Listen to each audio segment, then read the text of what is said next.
Good morning. Good morning, dear friends. Today is Friday, the 3rd of Shvat.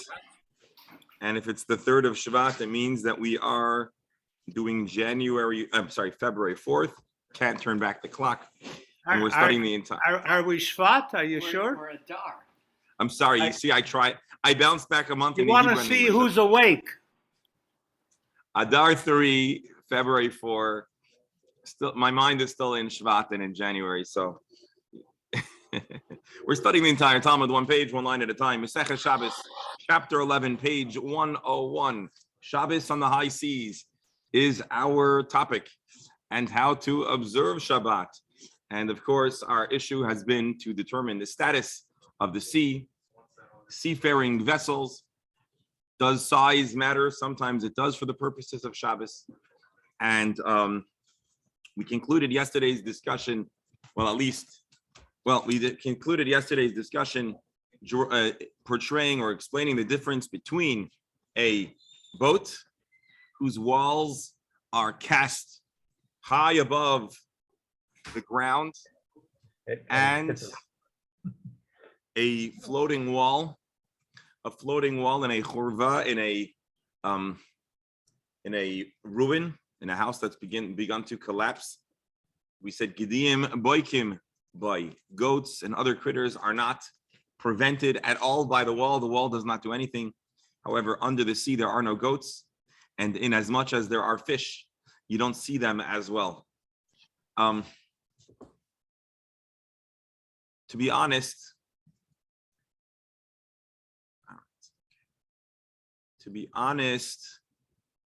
we need a little more let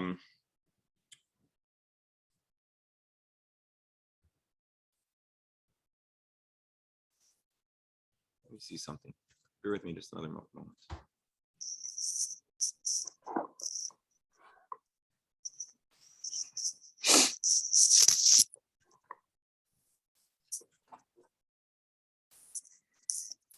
All right, I don't have available here, but it's an interesting discussion about why and how this works.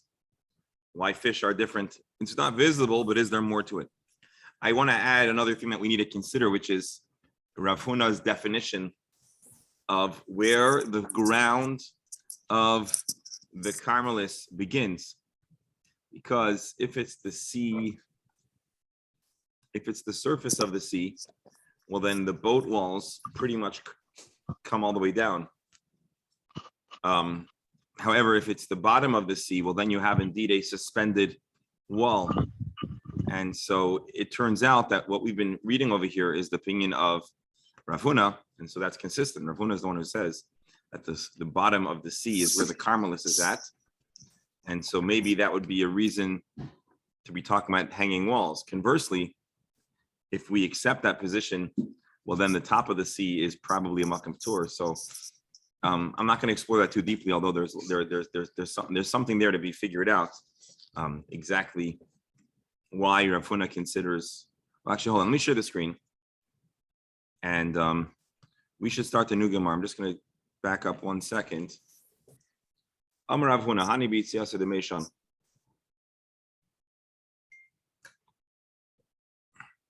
Hold on.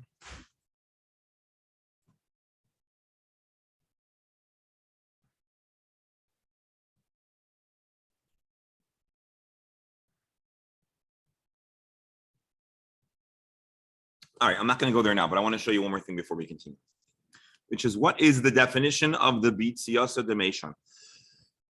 So we previously gave the definition of Rashi, which is we're talking about small, narrow boats that traverse narrow rivers, and they have this distinct design. Tosfos has a little bit of a different definition. Tosfos' different definition answers certain questions that Tosfos has on our Gemara. And one of the questions that Tosfos asks, I think, touches upon what I mentioned about how perhaps we should be if we're talking about a deep seabed, well, then perhaps the surface is actually a Makam Ptur. Because again, Rav Huna is the one who says that the Carmelis floor is the seabed. And so we would only count up 10 Tfachim. Once you go above 10 tefachim, we are no longer in a Carmelis. So even if your boat does not have the status of anything, well, then essentially your boat is suspended in a Makam P'tur. I don't know how Rashi would answer this question. And if you didn't get the question, zoom past it. But Tosfos therefore brings a different interpretation of what we're talking about. And so he says, quoting, I believe the Rabbeinu Chananel, hold on.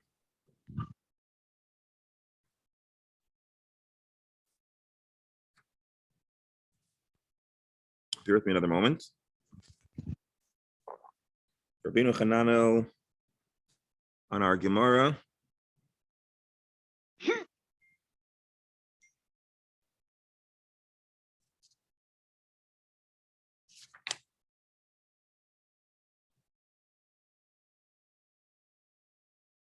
All right, I'll look it up another time. Anyways, we'll take a look at Tosfos. Here's what Tosfos says. Bitzasa, what is this boat? What are we talking about? Hemisphinois ktanois. It's a small boat. Hasuyos lahaloich ba'agamim, that is used to traverse the swamps.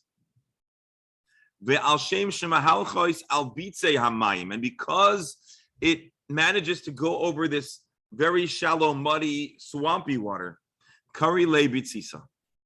The yesh lahem defanis, it has walls. V'karkois hasuyos, and what does its floor look like? Nisarim, a bunch of beams. But listen carefully. V'yesh chalol bein hanisarim v'hamayim. There is a gap. I'm sorry. V'yesh chalol bein hanisarim. The beams, the flooring has gaps. V'hamayim nichnasim sham, and you sit in your boat, and water actually laps on your feet in the boat. I don't know how this type of boat actually moves, but the yoshim ba k'may b'mayim, and when you sit in the boat, it's as if you're sitting in the water. It's created so intentionally. Therefore, even if the boat flips over, you're not trapped inside the boat, and one can escape it. And Rafuna is saying, because the floor is open, Dina Karmelis, it shares the rule of what's underneath it. And obviously, we're talking about there are big gaps between the beams. And so this would answer, I think, a lot of the questions, some of the questions Tosfos brought, as well as the question we had about why the area that he's in is considered a Carmelis and not a Makam P'tur. What is, we're going to go to the new Gemara. What does it sound like we're describing here? Anyone with a Florida glasses have a sense of what we might be describing? Have you ever taken one of those? The only thing which is lacking is a propeller on the back. So, Professor, I'm imagining a description very, very similar to the kinds of boats that you see going in the Everglades, which have a very flat bottom, indeed with a propeller, and it's meant to traverse very, very narrow spaces. Now, they don't have holes in the floor, to my knowledge, and you'd probably get all different kinds of unwanted critters climbing up if you would have it open like that. But the general concept, it sounds like a swamp boat. What do you call those boats? The boats that they use in the Everglades. Airboats. Airboats. Airboats. Airboat, a hoverboat. Now the problem, Professor, is that airboats, that we call them air. We could buy an airboat if you're interested. But suppose, Rabbi, yes. how can we possibly talk about a boat with holes on the floor? And a boat has to float. I mean, either you're on the water and you're gonna sink, or you're not on the water and you're not a boat. And we can talk about all the hydrofoils and all that. Hold on, stuff. I'm not a scientist. Catamaran, which has the thing on each side and then holes in the middle.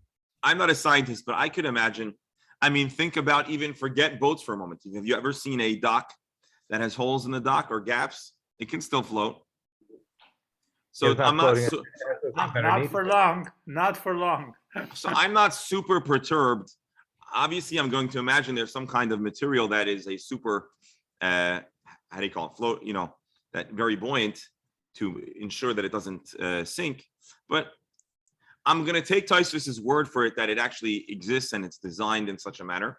As far as how it's propelled forward, well, I don't think they had propellers in those days or motors, but maybe you used oars or those poles that we described earlier that you kind of pull and propel yourself forward without getting all wet.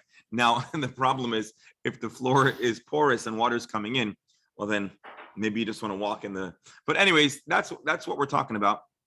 And so it's certainly not identical to our airboats, but I think it's a similar concept with a modern, this is a more modern take on an ancient watercraft that Tosfos claims is what a betzisa is. Now, I have a feeling an airboat, our boat that we're talking about is not called an airboat because I think the air part of the airboat comes from the propeller system. So I'm not sure what you'd call an airboat without the air. I'll give you an example. I really don't know. I forgot what it's called in English, but in Hebrew it's called a rafsoda. And what you do, you take logs. It's a temporary, you take logs, A you tie raft? them together. A But raft. you just take logs. You and talk about tie a them raft, together. like a raft. Right, and it's completely temporary, but you can use it. So the only reason why I'm not So using in the word between raft, in between the logs, the water comes in. yeah. So basically the reason why I'm not calling this a raft is because it has walls. But essentially we could say we took a raft, even if the beams are dispersed so that water comes up among them, you put up walls and therefore it is what it is. And so for this to create a new domain, it would have to actually have walls that project its status downward. This might also explain why we say in dogim boikim. If it's a pretty narrow, shallow place, probably the fish are scared away, and then it's more likely that there are indeed no critters. So again, I'm not sure if I'm capturing Tosfos with perfection, but I like, because I avoided sharing with you all of his questions, but I think it communicates an interesting alternative that answers some of the questions that Rashi's perspective has. Now, the scholarship that in the Achronim would certainly want to answer why Rashi prefers his interpretation. And without going into depth, I have a feeling it has to do with varying girsa'ot. There was different or divergent editions of the Talmud. And so sometimes there is a convenient interpretation, but if the words don't support it, well, then you're not going to say it. But maybe Tosfos is quoting Reina Hananel had a different girsa who could sustain this interpretation.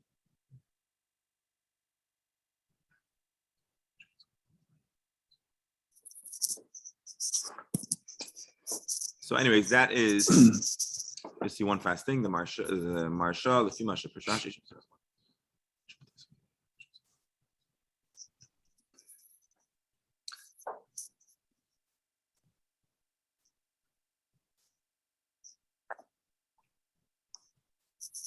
Let's see what the Marsha.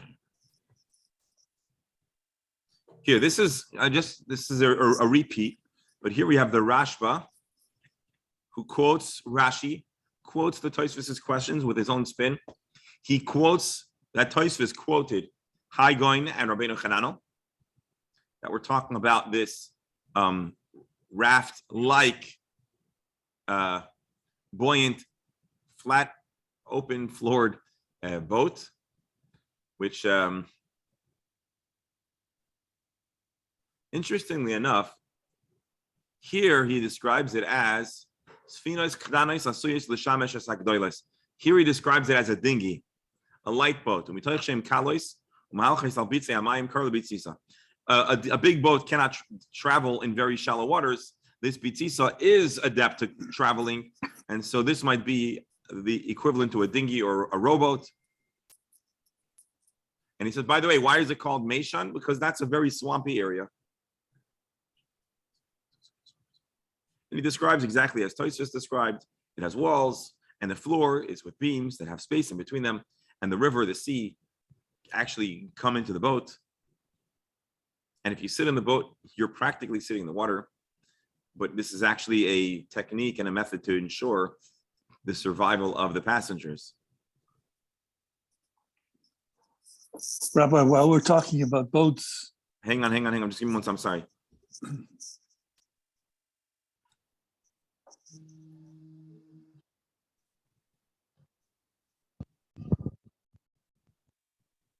Hello? All right, go ahead. I'm sorry. Okay. All right, fine. So the Rashba seems to be just recapping. Alan, go ahead. while we're talking about boats, and we were talking about the long bow on the boat, Yes. it was there for a purpose.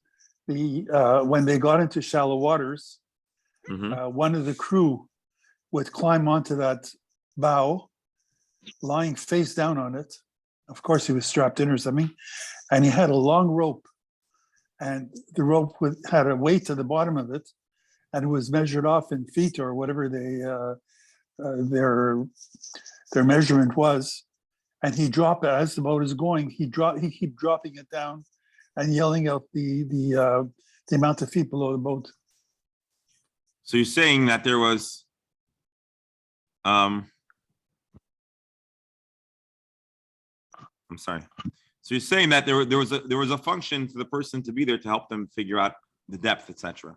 Definitely. Excuse me 1 second.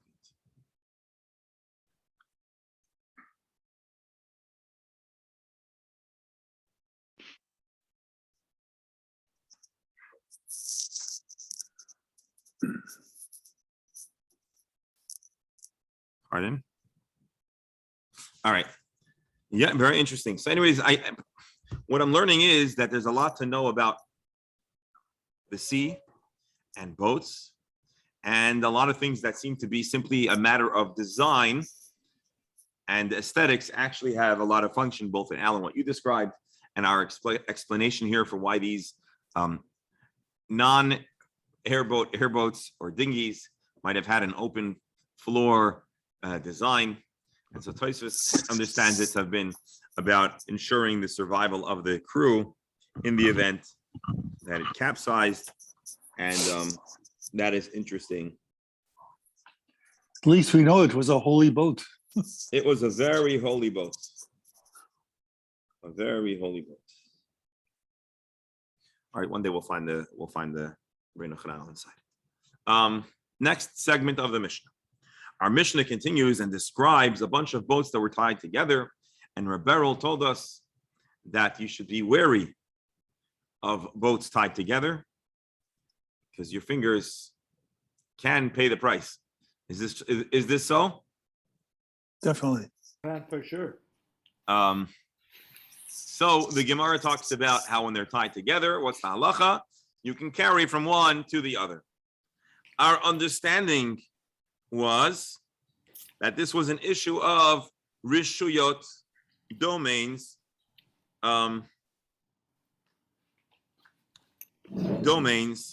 meaning that it's considered the same domain. So the Gemara asks, Pshita, is it not obvious that you're allowed to carry from one Rishus HaYachid to another Rishus HaYachid that are, what's the word? That are tied together? It's essentially one space, one domain.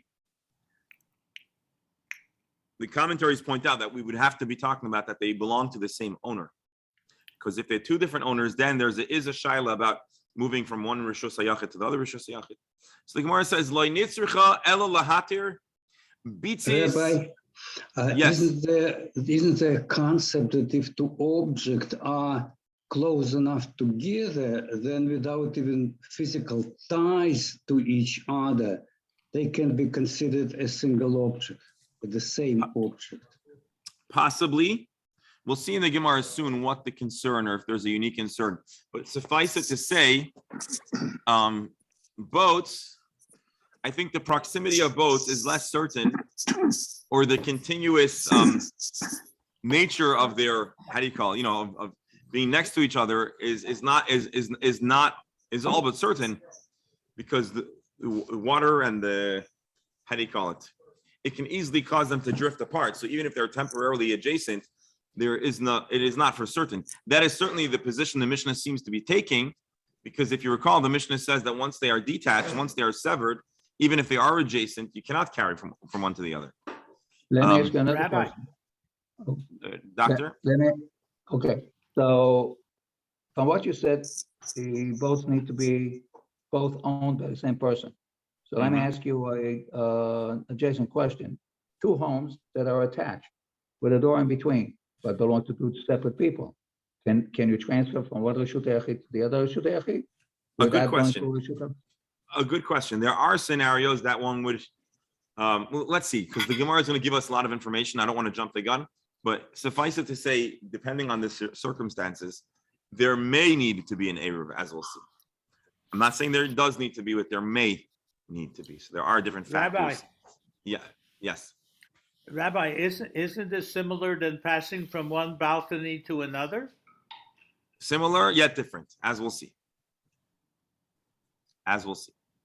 Pshita, is it not obvious that you're allowed to carry from one to another? Is it not like two homes that are adjacent? Is it not like two spaces? It's essentially one continuous Reshus HaYachid. And particularly if boats are tied together, most likely it's because it's part of the same fleet, the same ownership. So it's certainly one space. So the Gemara says, no. Lo nitzrucha ela lahatir bitzis shebeinehem. The chiddush here is that we're permitting you to carry if in between your two big boats there is a bitzis. What is a bitzis? So Rabbi Steinsaltz translates a small boat, and that sounds consistent with what we've said. Let's read Rashi.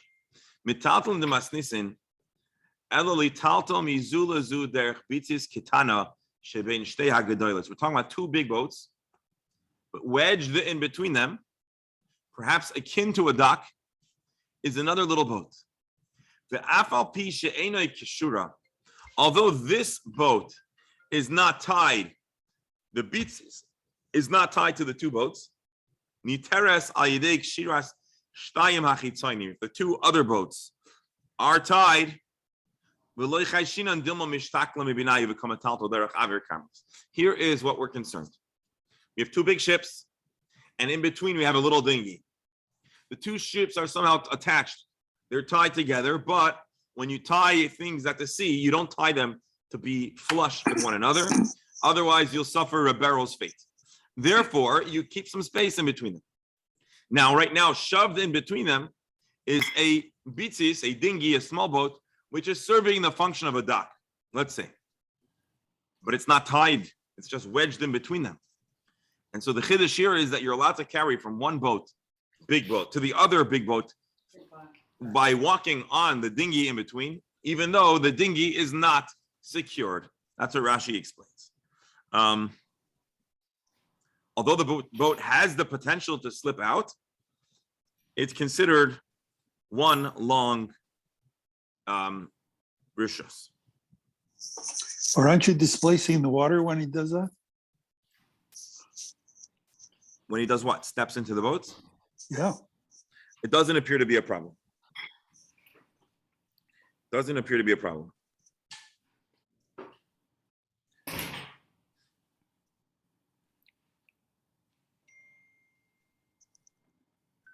By the way, well, okay, let's continue. So anyway, so Rava says the chiddush is even if there's another boat tied in between, you're still allowed to carry from one to the other.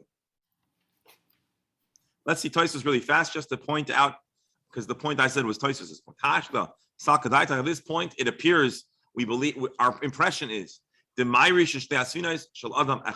we're talking about one individual who owns multiple boats. And that's why the question is, isn't it obvious? And even when they're not tied, theoretically, you should be permitted to carry between your two domains. And it's a gezerah. Gezerah shema yipol hachefetz elamayim. We're afraid the item will fall into the water.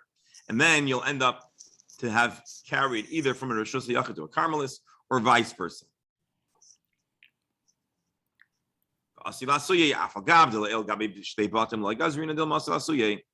then he says, what's the chiddush here? Because we previously learned about two homes, as Rabbi Nachman pointed out, or a barrel. And you're allowed to carry from two boats. Over there, we're not afraid that the item's going to fall, but on the sea, we're more we are more concerned. The Gemara ends up rejecting this interpretation and saying that we're actually talking about two different ownerships. Let me back up. When the Gemara says the words, isn't it obvious? And then Rava says it's to permit the boat that's in between. We are assuming we're talking about boats that belong to a single individual. And if not for this teaching, we would be more inclined to prohibit carrying from one boat to the other because of the precarious nature of being at the sea. The Gemara Amalev Safra, Shapir Kamras, did you really say, are you really comfortable with what you just said? Amalev Safra responds, Moshe, Moses. Now, who is Rav Safra talking to? Not to Moses, he was talking to Rava. He called him Moses, Moshe, as a compliment. He says, you are a really, really smart guy. You know, before you give someone a criticism, you want to give them a compliment. So he says, wow, you're really smart, but you totally got this one, totally off on this one. Rashi, Kilemar, Rabbeinu, B'doyer, K'moshe, B'doyer, you're truly great, but something doesn't sound right. Mitaltalin, Mizul, Zutanan. The Mishnah talks about carrying directly from one to the other. There's no mention of a little boat in between. That's too much of a leap to assume that's read in between the lines. Rashi, the indication is that you're carrying directly from one to the other. And therefore Rav Safra respectfully disagrees with Rava and says, our Mishnah is saying that when you have two boats, there needs to be an Eruv, and then you're allowed to carry between the other. Rashi la'ariv.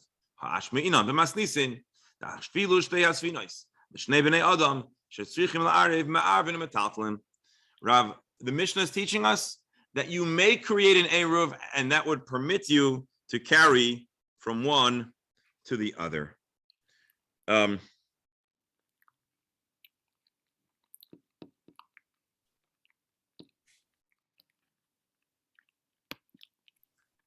I just want to say, Rabbi, when you say it's too much of a leap, hold on, Beryl, one no second. pun intended. Give me 1 second. Beryl, unmute yourself. Just here. Go ahead. When you say too much of a leap, you should say no pun intended. Indeed. And so basically, Rav Safra says our Mishnah is coming to teach us laws of boat Eruvs. So if you thought that there was no such thing as a Eruv on the high seas, well, apparently there is.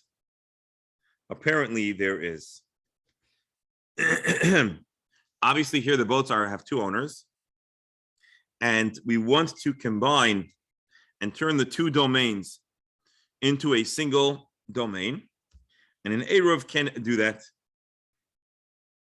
Just like the conventional original idea of an Eruv is called an Eruv Chatzerot, which is to permit carrying in a common area that adjoins multiple people's domains. Now, the law of Eruv is complicated. And so it's possible that there are certain circumstances where the Eruv exists by default. Many other times you actually need to make the Eruv by setting aside a common pot of food or a common food, and there's declarations that may need to be made, but let's avoid getting into the intricacies of Eruv at this time. Now, one may have thought, as a lot of us did, is that there's no common space in between them. They're just adjacent to one another. Usually an Eruv is all about the common area. But by a boat, even though there is no common hallway, walkway, courtyard, yet apparently the Eruv works and is appropriate in this situation. As to how it would work in a house or what the parallel is beyond the scope of this momentary conversation. But again, here is how to understand the Mishnah. This is to teach us that one is permitted via an Eruv to carry from one boat to the other. And indeed, a brisa spells out what we're asserting the Mishnah is teaching us. If two boats are tied together, then me'arvin, there is in a sense an eruv state between them. Maybe they had to designate a common meal as well. I don't know. Umetaltam izuluzu, and now you're allowed to carry. Nifsiku, but if the boats become untied, untethered, Nesru, the eruv too becomes undone because they are no longer continuous, and you don't have the ability to create an eruv that's going to enclose the entire sea or the sea between you. And so therefore, once it breaks, Rashi says, "Batel ha'eruv mipnei shenis nifridais." Once they break apart, they are no longer a common united entity. Now here's where it gets interesting. What happens if they end up getting tied back together again? Now, Beryl is thinking you can't tie on Shabbos, and you are correct for thinking that. So how do you get two boats tied back together on Shabbos? So the Brisa says, "Bein shoygigim ben mezidin." Whether someone forgot temporarily that it's Shabbos, he panicked because his kids were on the other boat, and he's on this boat, and he doesn't want them to get washed away at sea. And perhaps one would even have to do whatever they could to avoid that from happening. But he panicked and ties, and he says, "Oh, it's Shabbos." Or he did it intentionally. Bein anusin, bein mutin. Whether he did it intentionally or by mistake. Whether he was compelled to do it for purposes of safety. That's what I'm reading it as. Whether they thought it was permissible. Chazur later in the Harishan. Once the two boats are fused together, no matter the circumstances that led them to be tied together, the eruv, they are automatically reconnected, refused, and now you can carry from one boat to the other.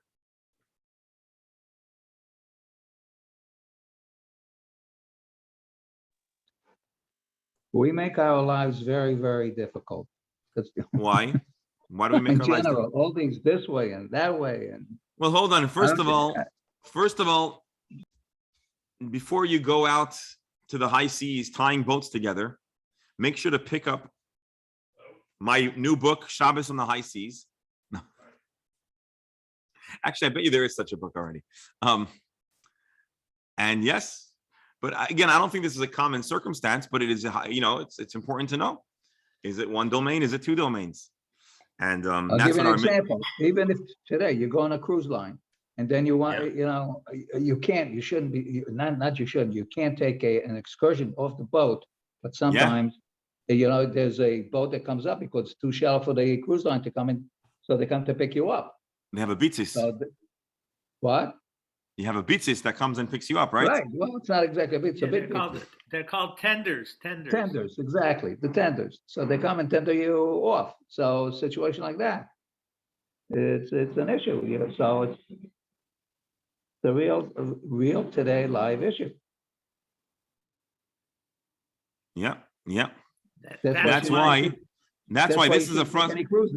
That's why Zim stopped carrying passengers. So I'm not going to say that one shouldn't take a cruise, but I would say that one should consult with a rabbi who is well versed in the laws of cruising if they want to observe Shabbos in the most ideal way while being on a cruise. But Rabbi, I'm sure there's specific rules. You have the kosher cruises all the time with chazonis and rabbanim. I'm sure they have what should we call it? Rules, laws, whatever. Yep. Actually, I bet you there is work. There are works about cruises on Shabbos. You can probably Google it and you'll find all the. I'm sure if there isn't a full book, there's certainly in the rabbinic. How do you call it? Journals. I'm sure there are articles about Shabbos on a cruise. There's something in the Florida Jewish News about it. What is this? Shabbat Yair Hoffman. Let's see. There's some chazonim that's the only gigs they have. Yeah. That was by Mel Pullman. It was 3 years ago. Here, Chabad.org. May I go on a cruise that extends over Shabbos? Don't miss the boat. Starkey halachic guidelines for kosher cruises. Taking a cruise for Shabbos, Lachapedia, yeshiva.co. Cruise travel on Shabbos, Rabbi Sperling, cruising on Shabbos. Basically, suffice it to say, as you can see, it's a big issue. Now, more of the issues I suspect that are mentioned here are kashrus, and are you allowed to even take a cruise on Shabbos, and how do you navigate the Well, electric doors? It was always an issue of when, as far as I knew, after Tuesday, you're not supposed to take it. Yeah, we learned that. We learned that in our, Right. So. with the exception of the tzorech mitzvah. And so the question But is today- Shalom Bayis Letzorech Mitzvah? But probably these cruises make sure to be at sea on Shabbos and solve the But- problem. You don't know. Usually, But in most the old kosher days- cruises don't control the entire boat. You just have a small share. So it's more Correct. likely that you'll do what Reb Menachem said, which is you just have to stay on the boat over Shabbos. You can't take out one. You can't. There's another reason why you can't go off the boat on Shabbos.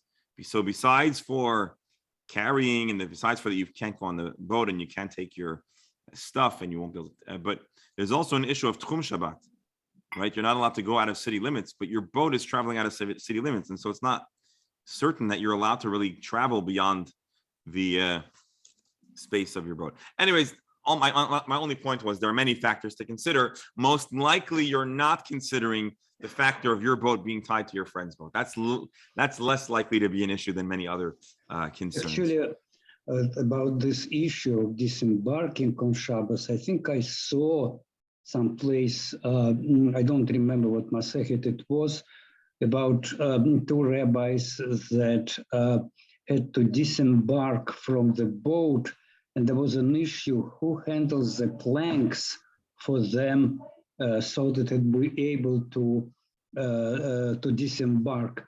I don't remember the solution, but I do remember that eventually they were able to Right. disembark on Shabbos. Right. And then there's another question. Let's say you're on a cruise and it's over 7 days and Shabbos is sometime in the middle. They'll allow you to stay on the boat. But what happens if you arrive at your destination and the boat's going? You don't always have the luxury to remain on board. So the Right. next question is, okay, you disembark. Now what? Anyways, well, that's not what we're discussing over here. Suffice it to say, we're talking about the chiddush that a boat that's tied to another boat can, or maybe is considered to have an eruv that allows you to carry from one to the other. If it gets undone, there's no eruv, and if it's retied, it's done again. Although usually you cannot create an eruv on Shabbos.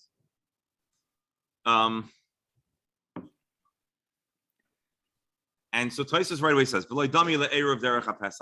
there's something very unique about two boats that are attached directly one to the other without a middle ground in between them.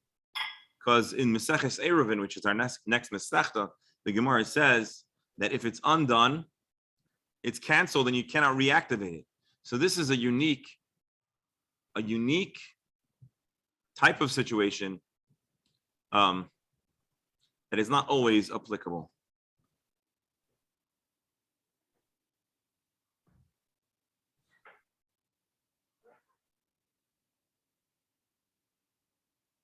All right.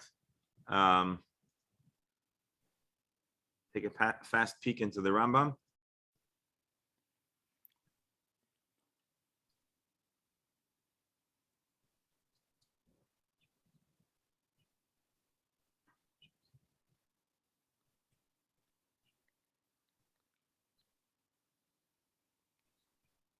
Oh yeah, he makes exactly this point. He made an error between the two of them, and Nifsiku, then they got detached. Also, they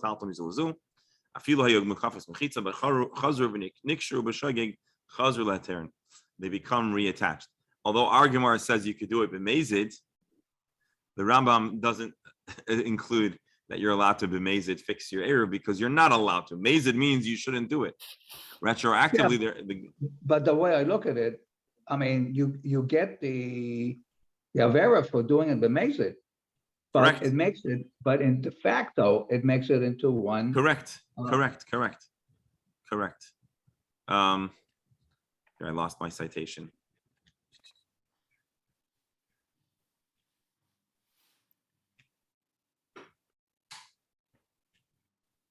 All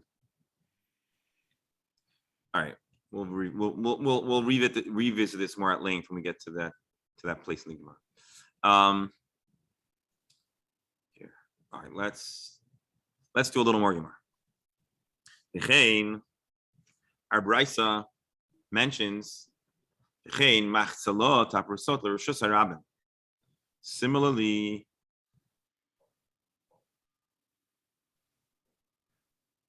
if we set up a bunch of mechitzot in a Rishos HaRabim, what was the purpose of setting up a mechitza in a Rishos HaRabim? I guess they become private domains. Rashi, also mechitza is harbe. You made a bunch of cubicles. You are allowed to make an eruv, and then one would be permitted to carry from one temporary structure to the other.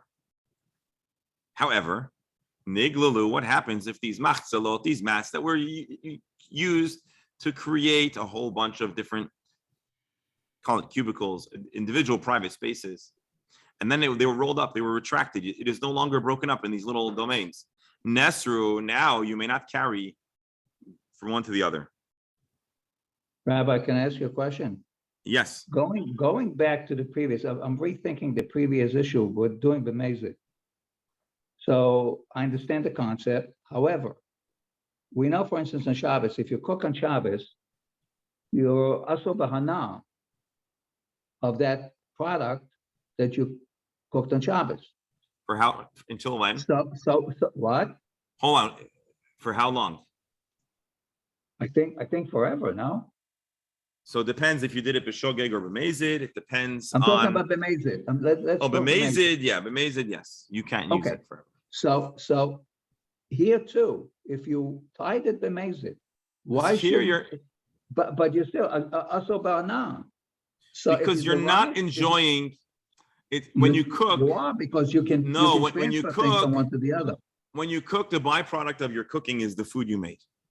When you tie the boat, the byproduct of your tying is that the boats are tied together. No, the product of the tying the boats together is you made it into a Reshut HaYachid. No, I mean by extension, yes. But okay, but by the way, that's probably why the Rambam paskins only b'shoigig. The Rambam doesn't say that b'mezid it works. So probably you're right. But if we're trying to figure out what the distinction between cooking and tying a boat is, when you cook, the immediate hana is the food. When you tie a boat, the immediate hana is that the boat is tied together. A side, the eruv is almost a de facto. If it's connected, well, then the eruv is reactivated. But again, it seems pretty clear that the Rambam's psak here, it's 325. 325. Here we go. Isn't the ability to do something that you couldn't otherwise do now? It is, but I am again. I'm just. This is off the top of my head, but it sounds like it's an indirect hana. It's a secondary hana. It's a secondary hana. The hana is that it's tied. You tied the boat together. The hana is that the boat is tied. That's the hana.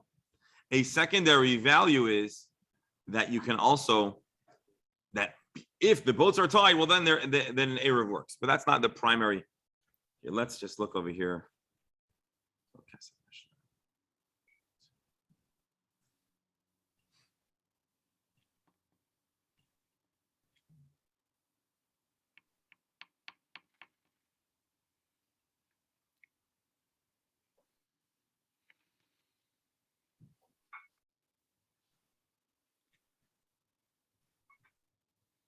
Just looking to see if any of the commentaries here talk about our Gemara.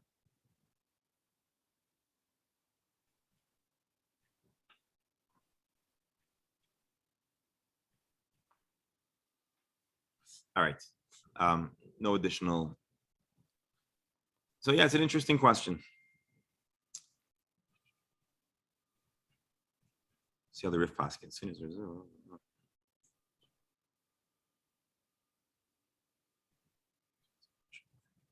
Here, again, the Rif is just quoting our Gemara, but it's interesting that he brings la halacha. Nifsiku Nesru. Chazar v'nikshu bein shogim mizim be'onosam be'moatam. Exactly the words of our Gemara. Chazar later narishim. All right, no discussion here about the why, but it is an interesting question.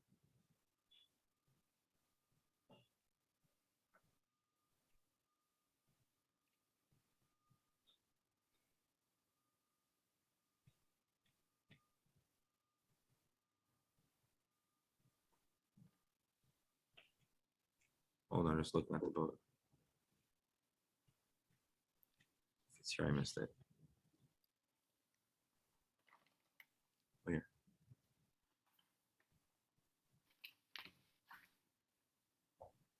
All right, we're gonna have to add it to Dr. Hammer's list. But anyways, back to our topic over here. You have these mats and they were unfurled so to create a bunch of reshut hayachids for private individuals. If it gets undone, now you may no longer carry between the areas, because what happens when you unravel and unwrap the mechitzas? You come back to having a public domain. What if they were re-spread out? If they were re-established, similarly, you may once again carry from one to the other.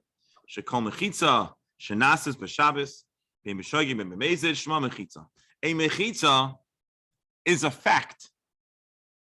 It's just a fact. It's a wall and it exists. Therefore, it is effective for the purposes of SHabbas Ch.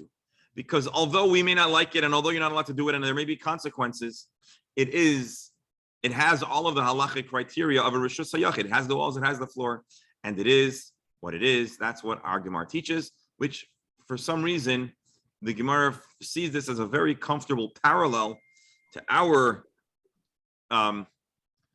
discussion of the boats. They were detached and they were attached. The fact is they were attached. Should you do it? No. Is it good? No. Are there other consequences? Maybe. But the facts are the boats are attached. The facts are the walls are up. And therefore, our Gemara is saying that it is permitted. Let's read the Rambam and maybe it gives some interest, an added perspective to Dr. Stamler's question.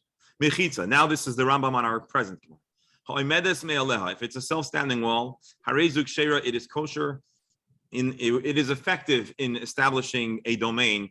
It's considered a wall. Mechitza nasas b'Shabbos, harezu mechitza. If a wall goes up on Shabbos, it's considered a wall.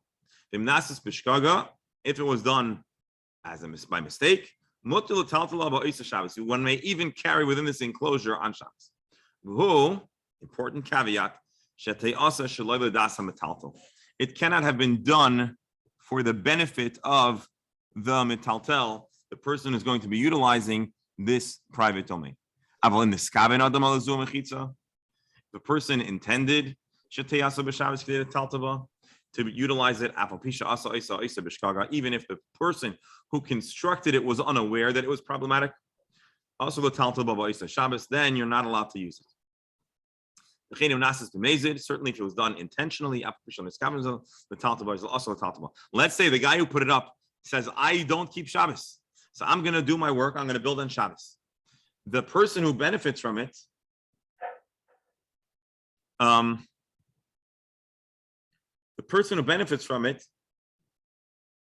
may not enjoy it.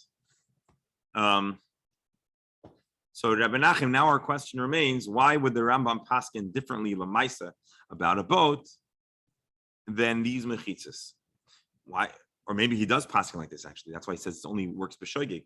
Because the Rambam says if it would be done b'mezid, maybe it wouldn't work, just like here, these things wouldn't work. So actually the Rambam is very consistent, and it feels more consistent with our understanding of what's called. Consistent with what we understand. The Gemara says, "Ini, is it so? Is what so? That we're allowed to use these mechitzas?